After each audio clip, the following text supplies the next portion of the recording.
Hey, Paul, how are you? I'm fine, thank you. Glad to be here today. Well, I'm glad you're here as well. I'm always glad to be able to connect. And so I'm here to talk to you about your book today. And the book is called Dancing with the Mountains, correct? Correct. Okay.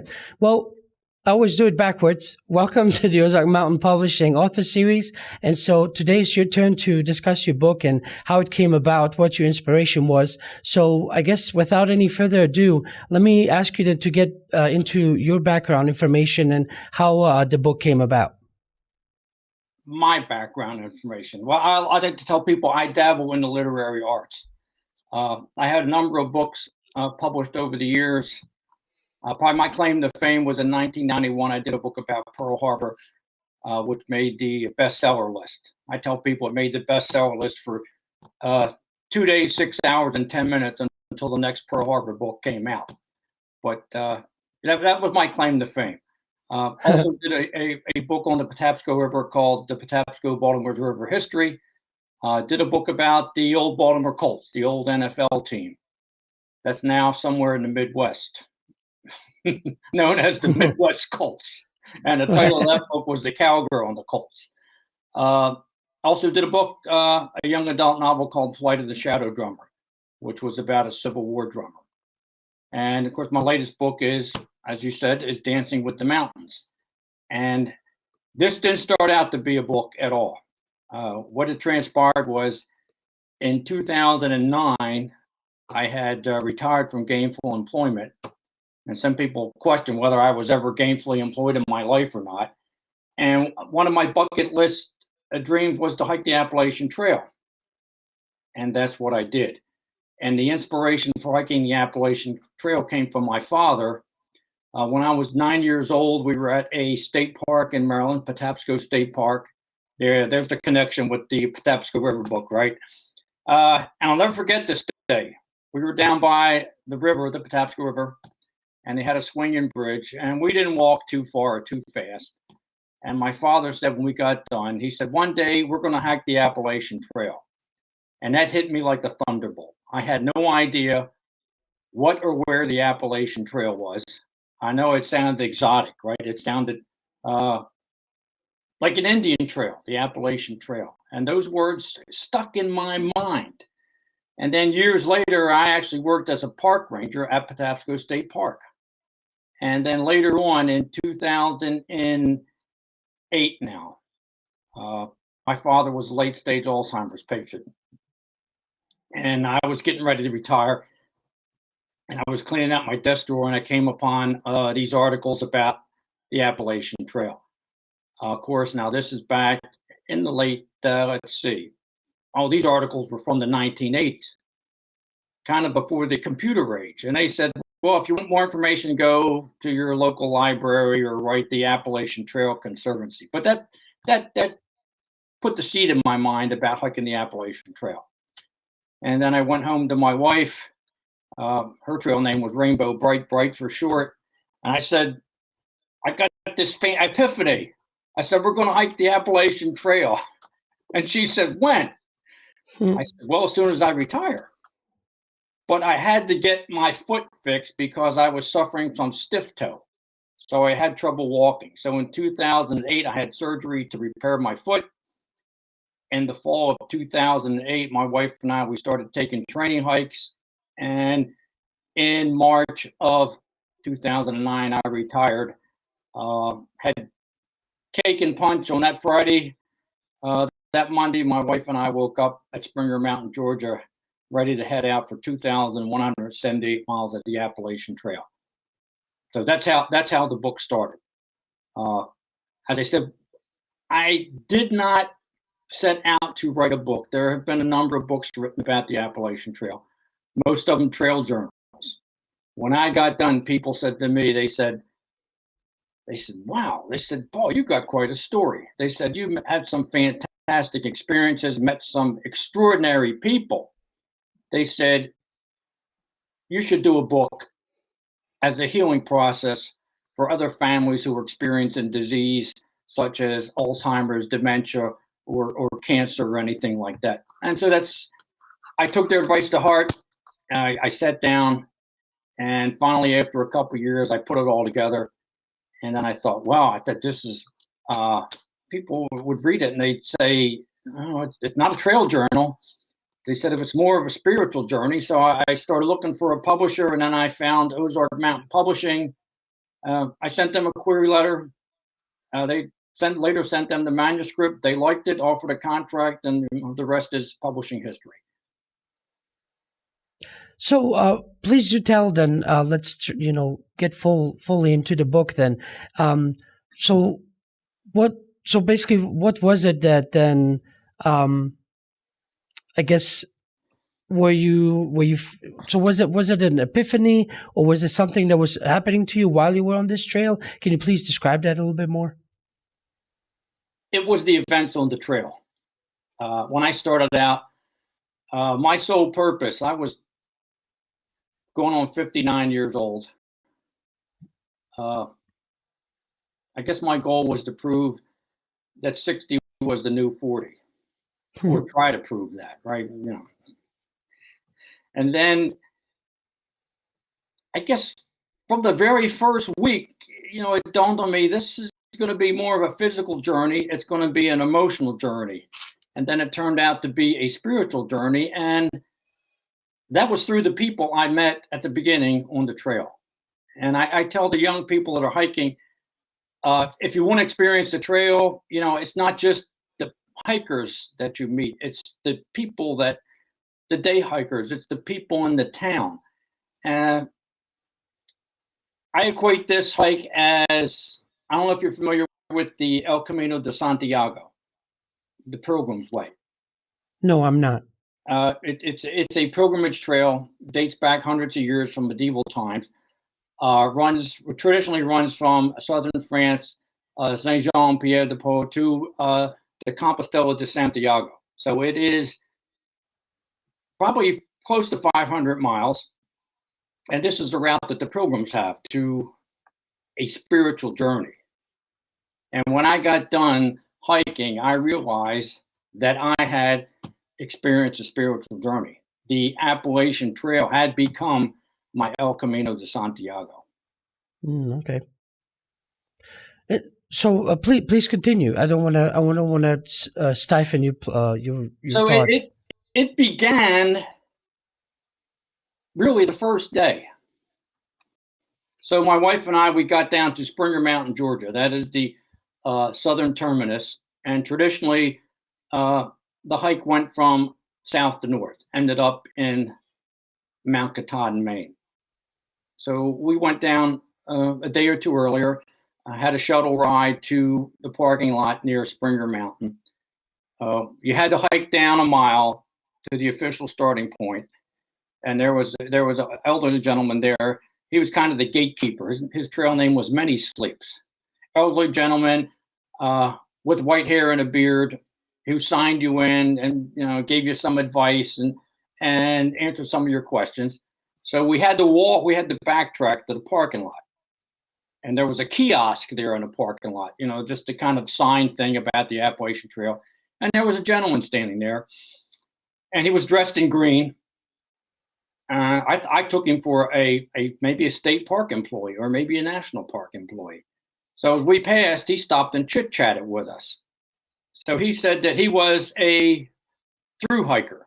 He had done it a couple times before, and he would come out. He lived nearby, and every year he would come out at this time and just to meet and greet the hikers. And then I asked him his trail name, and he said his trail name was Pilgrim. And I'm thinking, I heard this name somewhere before, right? I mean, I'm sure there are a lot of same trail names, Pilgrim. So we're talking, and he asked us where we're from, and I said Parkton, Maryland, just north of Baltimore. And he said then Winghart, and Winghart was the trail name for a gentleman named Mike Wingert. And I said, know him? I said, he was my trail mentor. I said, he's the guy I went to before I started. He gave me all the books, gave me all the videos, supplied me with all the information about the trail. And then I find out that this gentleman, Pilgrim, and Winghart were longtime hiking buddies. So that was really the kind of the first experience when I said, boy, I'm not just on a hike here. And then later on, a few days later, we got into I guess it was our first stop after Blood Mountain, the outdoor store, and we met some trail angels. Really, well, I'll back that up. The second day out, we met our first trail angel at a road crossing, and the gentleman's name was Mark Jordan, and he was a big burly guy.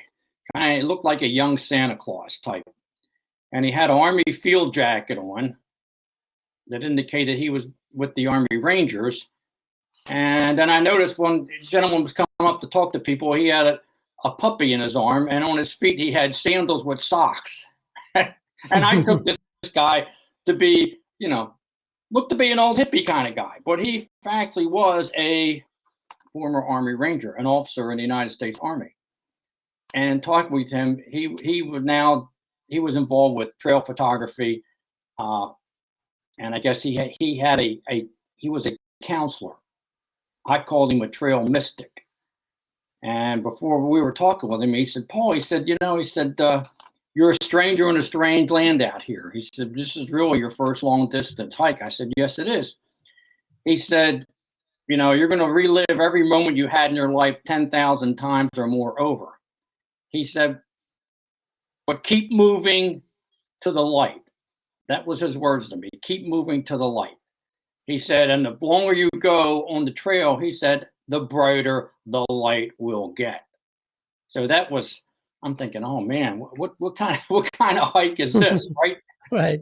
And then later on we had our first, I want to get this right here. I don't want to misspell the name of this. Sure. We were coming down Blood Mountain, and my wife and I, we had a kind of a really rough first day, or second day. We got stuck in a monsoon next to a mountain stream, and we were so exhausted because we hiked 16 miles in a downpour, and we only were supposed to hike 10 or 12 miles. So we found a flat spot next to this stream, and we pitched a tent in, like I said, in a downpour, got in our sleeping bags. We were exhausted. Then the next day we woke up, and my wife said to me, she said, did you hear the whoosh? I said, what whoosh? She said, you didn't hear the big whoosh? She said, it sounded like a tidal wave coming down the mountain. I said, nah. I said, I was sound asleep. So we got outside our tent, and by now it had stopped raining. And I'm looking around, and I could see where the water line was right in back of the tent. And I thought, my goodness, but for the grace of God, we could have been swept down the side of the mountain. And the only way they would have found us is by our, bright orange and bright green sleeping bags. So after that, we came into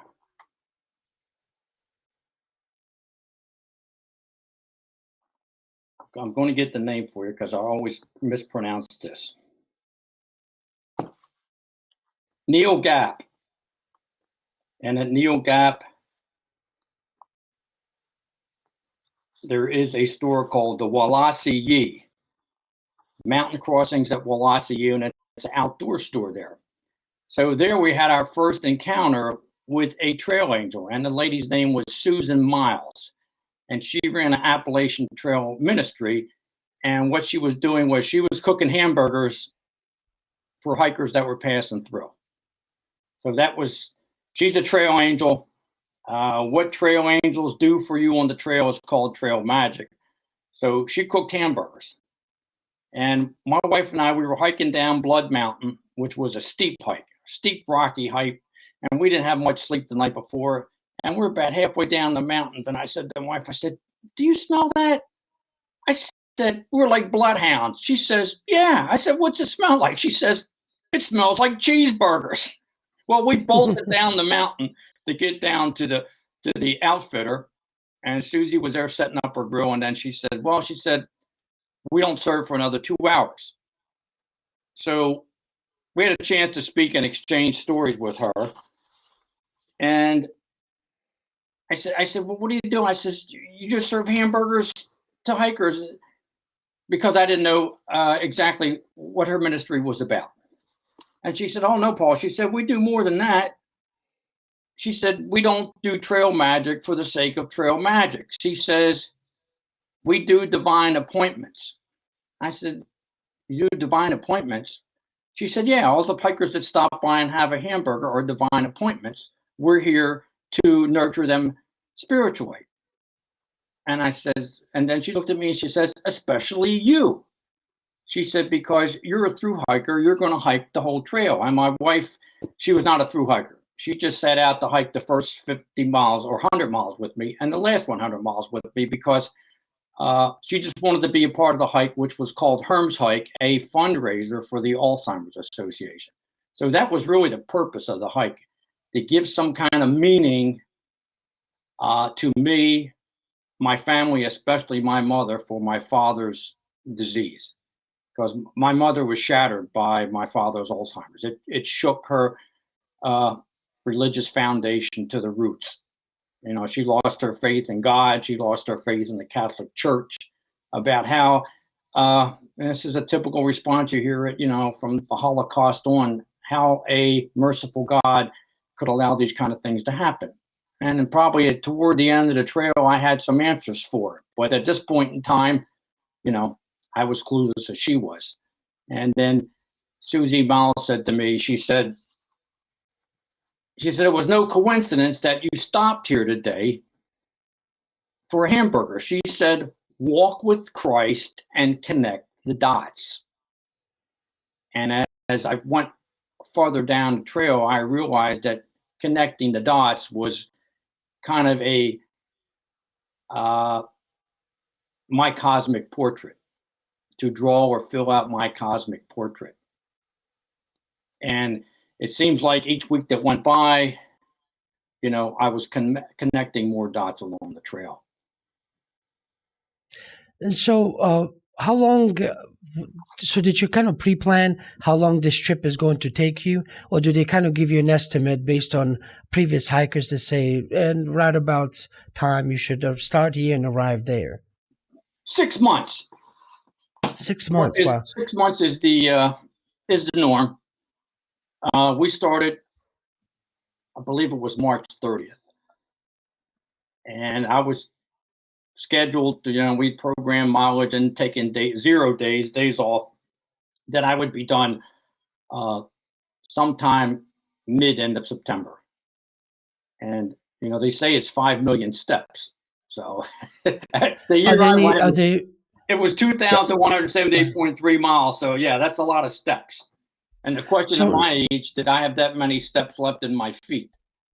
And so are there any, let me just ask you, I'm sorry, are there any specific camping sites, or do you just find a spot wherever you find more suitable? They have shelters along the way, 3-sided shelters. They're called lean-tos up in Maine, but they had designated campsites and 3-sided shelters, which was normally everybody would congregate for the evening. Of course, the problem was when you started off in the beginning, you know, you have a great number of hikers, and then gradually as you move on, it thins out. So when you start off, a lot of the shelters are full. So you have to find a place to pitch your tent. And normally next to the shelters, there were adjacent campgrounds. Not all of them flat, but you did have a place to pitch your tent in, you know, and spend the night. Man, you know, I was not aware that it's actually that's quite a feat. So here you are. You talked to, I guess, I'm sorry, what would you call them again? Your trail angels? Yeah. Susie Miles and her Appalachian Trail Ministry. Yeah. And so, what other conversations did you guys have, or did you soon after leave after you had your burgers? You talking about after Susie Miles? Right. Because did you eventually still get your burger? Because she said it would take 2 hours. We stayed and got our burgers. Okay. And we were kind of exhausted, so we spent the night in a hostel just down the road. And then the next day we came back. Susie was there again cooking hamburgers, and then, you know, we were headed down to the trail. And then it was, you know, it was looking forward to see, you know, what the next adventure was. We had come down, as I mentioned, we had come down Blood Mountain, which was a famous site in Cherokee history and Cherokee lore famous battle took place there with another Indian tribe, and supposedly the uh, mountain ran red with blood. And what I found interesting about the Cherokee Nation was, uh, and here it is, the whole idea of communing with nature. They believed in this balance between man and nature. Uh, and when that balance was out of whack, you know, man was out of whack with his world. They believed, the Great Spirit created Mother of Earth, and we were supposed to live in that kind of harmony with Mother Nature. And I kind of really embraced that belief the farther I went along the trail. Okay, well, Paul, please continue then. And what what were the other more? I guess every interaction is important, but the things that you would like to cover and talk about on your trail as you continued from that point on. As I headed north, like I says, my wife, trail name Bright, she wanted to hike the first 100 miles, but unfortunately, she developed hip problems, and she could only do 50 miles. And uh, she was kind of disappointed, uh, glum, because she was going home earlier than what she wanted. And I tried to cheer up. I said to her, I said, look. She says, I quit. She said, I quit. I wanted, my goal was 100 miles. She said, I trained for this. I said, look, you hiked 50 of the hardest miles on the trail to start out with. I said, and really, you didn't quit. I said, the mountain told you to go home. I said, so, and then she said, I'll be ready, because I'm from Maryland. So she said, well, I'll be ready to hike with you when you get to Maryland, and I'll be ready to hike when we get to Mount Katahdin. And little did I know, my words proved most prophetic for me, because later on I was the one that fell and got hurt up in Vermont and had to stop my hike that year and pick it up the following year. And then as I left her and went down the trail, I guess that's where I really started to meet all these people, and I really started connecting dots. I started to find more dots. And one of the most intriguing stories, and when I told people I was hiking as a fundraiser for the Alzheimer's Association, that was kind of a calling card that opened up a lot of doors for me. I guess people normally who wouldn't be receptive, they think, oh man, this guy's a trail bum, or he's some kind of stalker or con man or hobo. They really took me into their hearts. And when I got back, I hiked a couple days while Bright was in a trail town, and there was a lightning up on Albert Mountain, and there was a rumor that a hiker got struck by lightning, and she thought maybe it was me. So when I met her in town, we got off. We got picked up at the trailhead by one of the hostel owners in a trail bus. I stepped off the bus, and boy, she came running up with open arms and tears in her eyes. And then I told her later on, yeah, I was up on top of that mountain, and when lightning struck, I said I was so darn close that it actually knocked me to the ground. And I didn't tell her that then. But then when we were exchanging stories, she said, I got a great Alzheimer's story for you. So when she was in town, she was helping the gentleman's name was Ron Haven. He had a couple motels and hostels in town, and she was just helping him behind the desk and all. And she met this lady who, her trail name was Elia, and her husband had Alzheimer's, and she had been his primary caretaker. And she was physically, mentally, spiritually exhausted. And she decided that she was going to take off a year and hike the trail, and come to some grips with her husband's disease. And I guess she had realized this disease and the finality of it, and that she had taken off her wedding ring, and she was not going to come off the trail for a year, because I guess she was in a spiritual search herself. She had dabbled with Judaism, Buddhism, of course, various religions, but She couldn't find anything to answer her questions about the mystery of life and the problems with her husband's disease. So she was looking to nature for an answer. And my wife got to talk with her extensively. And I'm kind of really sorry I didn't get to meet with her and talk with her, but we had a lot in common because we were in really the same boat. When I retired from work, my father went into the nursing home in 2006. Here it was now, early 2009. He was in the late stage of the Alzheimer's disease, and I was more no frazzle. I was taking my mother to the nursing home a couple of times a week after work. I was stopping there on the weekends, of course, taking my mother and other family members on the weekends. I was also physically, mentally, and spiritually exhausted. And I was looking for something that would explain something about my father's disease. And at the end of the hike, when my mother was dying from cancer, I told her, look, from my experiences on the trail, and you're going to have to believe this. I said, we're all here for a purpose. It's to serve someone else or to serve others. We don't know what that purpose is. I said, maybe we'll get a glimpse of it while we're here on earth. But I said, probably it's going to be a big mystery until we pass on. And, along the way, people gave me words of wisdom and words to live by, that I was finally had a new outlook on my own spirituality at the end of my hike. Well, was it, I know you kind of had an inkling, I guess you said in the beginning, but was it just getting weirder and weirder for you as you kept moving forward and different people would leave you with different pieces of the message? Was it just, Yes. what was you feeling? How did that feel, kind of connecting those dots and seeing like, wait a minute, there's You're a right. bigger The picture more here. I hiked, seems the more miles I put behind me, the more people I was meeting. And I guess I think maybe what attracted the Ozark Mountain people to the book was the fact that, it was a spiritual journey, but I had a couple of, I guess you would call them transcendent experiences. And the first one was on Klingman's Dome. This was about a couple weeks into the hike. We were at Fontana Dam, and I called home to speak to my wife, and she said,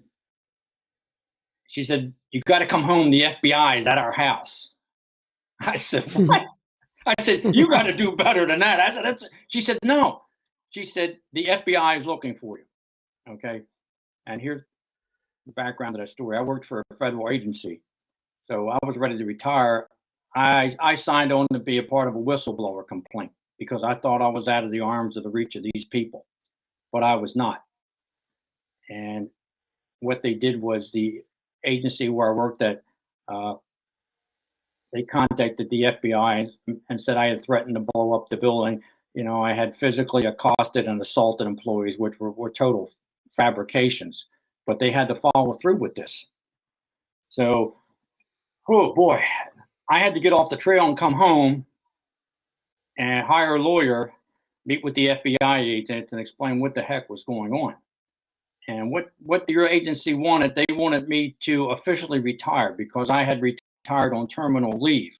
So I wasn't officially terminated with the federal government. But once I submitted my retirement papers and retired, then I'd have no recourse as far as a whistleblower's complaint or any type of investigation. And that's what happened. I went home. Boy, this was a whirlwind week. I went home, hired a lawyer, met with the FBI agents. Day later, he called and said, it's been cleared. Went back to the trail. A few days later, I called home, and this was a Friday now. I said, any news? And my wife said, well, she says, at close of business today, you have been officially retired from federal employment. So a process that took normally 60 to 90 days took 3 days. And when I called my lawyer up the following week when I got into town, he said, Paul, your case had the commanding general's attention. He said, that's why it received the priority that it did. So that kind of sets the stage for meeting my guardian angel. Now, I was at Fontana Dam I had 40 miles to go to get to the road to get down to Gatlinburg, Tennessee, uh, to rent a car and come home. So I tried to hitch a ride, couldn't do it. And I thought, well, it's only 40 miles. I can hike that in a couple of days. That was my first mistake, assuming that because I hadn't hiked big miles like that. So the first day I hiked 20 something miles in the pouring rain. Higher elevations, it started to snow and sleet. The second day, I thought, well, I'm going to get to the Gap and get a ride down to Gatlinburg. And I thought, well, I'm on the ridge line. Well, there's no easy miles on the Appalachian Trail. So the more I hiked that day, it was raining hard, then started turning to sleet. And there was a shelter a few miles from Clingman's Dome, which is the highest point on the trail. So it was late afternoon when I stopped in this shelter, and it was packed with people because they were waiting out the storm. And they said, we got space. And I said, I got to get to Gatlinburg. I said, I got emergency family business to attend. So I went back out, took a break, went back out into the weather and started hiking up Clingman's Dome. And by now I was totally exhausted. I had hiked close to 20 miles. The rain had turned to sleet, had started to snow. The fog was swirling, the wind was blowing, and I was physically exhausted. And I had my Gore-Tex jacket on, but you sweat so much that you sweat from the inside. The Gore-Tex really doesn't become helpful. So here I am. I'm hiking up this steep mountain. And now, like I said, I'm exhausted. So every couple hundred yards, I'm falling to the ground, leaning on my backpack. And it was a Sunday, and I'm going, Lord, need some help here. The old altar boy, in a reference to, my Catholic upbringing. I'm waiting. Nothing. I got up again, walked a couple hundred yards, fell to the ground, leaned back, took a sip of water, and said, Lord, I'm still here, waiting for this help, right? Nothing. Again, I get up. I hike up another couple hundred yards, and it was only a couple miles to get to the top of Clingman's Dome. And, I fell back on the backpack. And I'm going, oh, Lord, waiting for you to come. Give me some help. And then I hear these pebble slide next to me. And I look up and I see the pant leg, like a jogging pant leg of this guy. And I thought maybe it was a bear or a boar or something. I'm getting a little worried here. And this guy, I look up at him, and here I'm crying out in vain for heavenly help. And I was a little embarrassed by it. And this guy looks at me and goes, I heard you're from above. I heard me from above. That's what he said. So he's got my interest. And I'm at a loss for words. And he looks at me and says, you're almost to the top. He said, just take it one step at a time and you'll be there before you know it. I said, oh, okay. So he says, well, I got to move on down the trail. And this gentleman was not a hiker. Like I said, he had like jogging pants. He had like a long sleeve T-shirt, like a base layer shirt. And he had a knit hat. And by now the fog was really closing on Clingman's Dome. So he disappeared into the fog. And I thought, what the heck just happened here? Here's a guy that says, I heard you're from above. You're almost there. Have faith, one step at a time, and you'll make it. So I stood up and I tried to take a few steps back to where he was, trying to talk to this guy. So I screamed into the fog. I says, where are you headed? There was a pause. A few seconds later, I hear this, the same place you are. And I said, where's that? He said, home. And I'm like, whoa, I never told this guy I had to go home. Matter of fact, I didn't really talk to this guy that much. And I thought, wow, this is mysterious. And then I'd say about a week later, I met up with some people that were at that shelter where I stopped. We were at a trail town in Hot Springs, North Carolina. And I saw them having dinner at a pub there. And they called me over to the table and I said, did you guys see anybody on the trail? And they said, Paul, the last person we saw that day was you. And I looked and there were no turnarounds on the trail. And when I got to Clingman's Dome, it was completely covered in fog. So I actually could barely see my hand in front of my face. So I had to search for the trail, and I got down to the parking lot where they have because the Klingman's Dome, it's like a small tower where you can get panoramic views of the mountain vistas, and there was not a car in the parking lot. And I thought, wow, this was my first, I guess, spiritual experience. Was this gentleman my guardian angel? I think he was. Was he a random hiker? I don't think he was a random hiker to be out in that weather at that hour of the day. And like I said, that was just kind of the really started to open up my my eyes as to what was going on with this journey. Because, like I said, uh, mostly spiritually, I was hurting from my father's disease and the way it effect it was having on my family. And I was in great spiritual and I would say emotional and psychological pain. And these encounters just kind of started to fill my heart up with what this trail hike was supposed to be about. And that was the first. And there were more to come.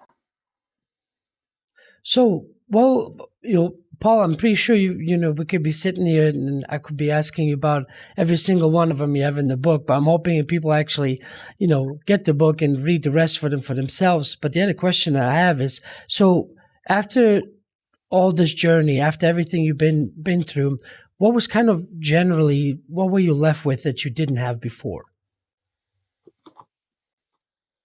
Here was the essence of the hike. When I got done on my Facebook page for religion, I put transcend naturism. And then I put enhancing your relationship with God through the divinity of nature. And yeah, that was the crux of my hike. And I tell people that, looking back, as I coped with all these adventures, I finally came to understand that nature is not only the handiwork of God, it is the hand of God that leads us on a unique spiritual journey. We're all in this thing together. That's what I came to understand. And at one of the hostels, there was the lady that ran the hostel. It was the Greasy Creek Friendly Hostel. Great place. Great lady that ran was named by Cece. And she was on her own spiritual journey. And she was exploring, she was going through kind of a religious epiphany herself. And we had a chance, we got socked in by weather, so I spent like 2 days there. So we had a chance to talk in the evening. And when she drove us back to the trailhead, and these words stuck in my mind forever. Because I had mentioned about my experience at Klingman's Dome and what I said was my trail angel. And she said, good possibility. And then when we were talking, she says, always remember this, Paul, as you go down the trail now, she said, you could be the answer to someone else's prayers. And she said, most likely every day, you are the answer to someone's prayers and your kindness and compassion. And that's the word that stuck with me for the rest of my hike. Yeah, that's very profound. Pretty heavy stuff there. This trail, I'm sorry if I missed it maybe in the beginning, if you maybe said something about this. So surely not every single person that goes down on this trail solely does it for spiritual reasons. It's just so turns out that it in a way turns into that, I guess, because you have enough time for yourself and there's enough happenings on the trail that everyone gets something spiritual from it. Correct. Most of the people out on the trail are in their 20s and 30s, just out of college, just out of the first job. To them, it's the physical challenge. I think to the older hikers like myself, we're looking at less years than more years, the final chapter of our lives, and we still have some questions about the mysteries of life that have not been answered. And the place to find those answers is certainly in nature and certainly on the Appalachian Trail. And as I said earlier, the Appalachian Trail became my kind of El Camino de Santiago, where the trail became a spiritual journey for me. And it was like, the angel I met at Klingman's Dome was the first of the transcendent experiences I had. And I had a couple more, and the readers can read about it. Right, certainly. Paul, this was very intriguing. As you were telling the story, I would just, my own version of imagining how that area looked, what that situation, felt like, because not doesn't look like it now, but for long periods of time in my life, I was a very outdoorsy person and constantly camping, sleeping on any rock there is, out there. So just kind of using my own experiences as telling me about downpour rains and how many times I went through all that and how that must have felt. So I don't know. I'm not kidding you when I say this might be something I'll suggest to my wife and see when the kids are a bit more grown up, to see if we can take up this challenge. Yes, by all means do. I think when you get out there in the elements, and you're with your own thoughts, and you have time to reflect on those thoughts and your lifetime in the you know in the beauty of nature. And some parts of the trail were just they were magnificent. It was, you words could not describe uh, the vistas that were before you. And Right. I think even if you're not a religious person, I think you'll develop a sense of spirituality that there's more there than what meets the eye. Right. Well, Paul, thank you very much for the stories and giving us a pretty good sense, what else is entailed in the book. And, it sounds very exciting and riveting. Definitely a read to be had, especially if you have to, if it's raining out, or just even if you have some time just to pick up the book and read about it, just to get a sense of an adventure. Because I tell people, they say, well, how would you categorize your book? And are you familiar with Bill Bryson's book, A Walk in the Woods? Oh, no, I'm not. Okay. Are you familiar with Bill Bryson, the travel author? No, I'm sorry, I'm not. Okay. Well, he wrote, famous travel writer, Bill Bryson. He wrote a book about his Appalachian Trail journey, which he didn't finish the Appalachian Trail, and it was called The Walk in the Woods. And I think about 4 or 5 years ago, it was made into a movie starring Robert Redford and Nick Nolte. And it's a story about friendship against the background of the Appalachian Trail. Rather than really go to all the hardships. But I tell people my book is the spiritual response to Bill Bryson's A Walk in the Woods. I said, if it's not a trail journal. It's really a love story set against the background of the Appalachian Trail. A love story between fathers and sons, husbands and wives, and family members. And I think as the readers, as they go down the trail with me, they'll see how these experiences really kind of expanded my own sense of spirituality. And a lot, since I was hiking for the Alzheimer's Association, a lot of the people I met there we're experiencing the same thing that me and my family were experiencing as far as dealing with this disease. And and every family, I would say every response was different, but no, every response was similar in that there was a lot of despair. It's like we've been forsaken with this. Why did this happen to my loved one? And if I could. But let me leave you with probably one of the most touching Alzheimer's stories I had. Sure. I was up in Massachusetts at Falls Village, and the trail went through this little town, and we follow white blazes. That's the trail, these 2-by-6-inch white blazes. And it was morning, and there was a little power plant there, and it was like a little town I could see off to the side. And I had stopped to take a break. And this lady was just out walking. And so we just started chit-chatting. And I said, wow, man, I would love to get a fresh cup of coffee and a donut, this kind of thing. And she said, well, Paul, she said, the town really closed up. She said, the stores, are all boarded up. And we just started talking. And then I mentioned that I was hiking as a fundraiser for the Alzheimer's, and my father was a late-stage Alzheimer's patient. Well, she reached forward, grabbed me in a bear hug, and tears are streaming down her face. And I was kind of shocked, I was startled, not shocked, startled. And then she backs off and she starts apologizing, wiping tears from her face. She's going, oh, Paul, she said, I'm so sorry. She said, And I said, no. I said, this is good. And she says, my family has dealt with Alzheimer's. And she said, would you like to hear my story? I said, well, absolutely. I said, that's why I'm out here, really, to give comfort to people. Well, the previous year in 2008, her father was diagnosed with Alzheimer's.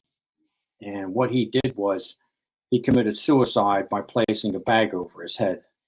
And I'm sitting here getting goosebumps just thinking about this story. And that was just one aspect of it. And that woman's tears, I swear on whatever, that those tears stained my shirt for the next couple of days. That was heavy tears. And then a few days later, I was coming into the town of Salisbury, Connecticut. And I see this elderly couple coming up the trail. I mean, they looked like they were in their 80s. And they were kind of very nattily dressed. They looked like fashion hikers from maybe the 20s or something. And the gentleman came up and we started talking. And they said, oh, my wife's right behind me. And he said, my daughter's right behind her. So we came up.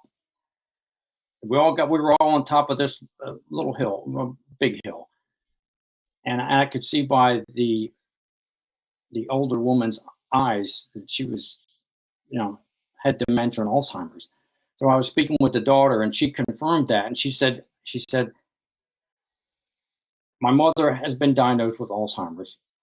She said, my father is in the early stage of Alzheimer's. She said, but they like to get out.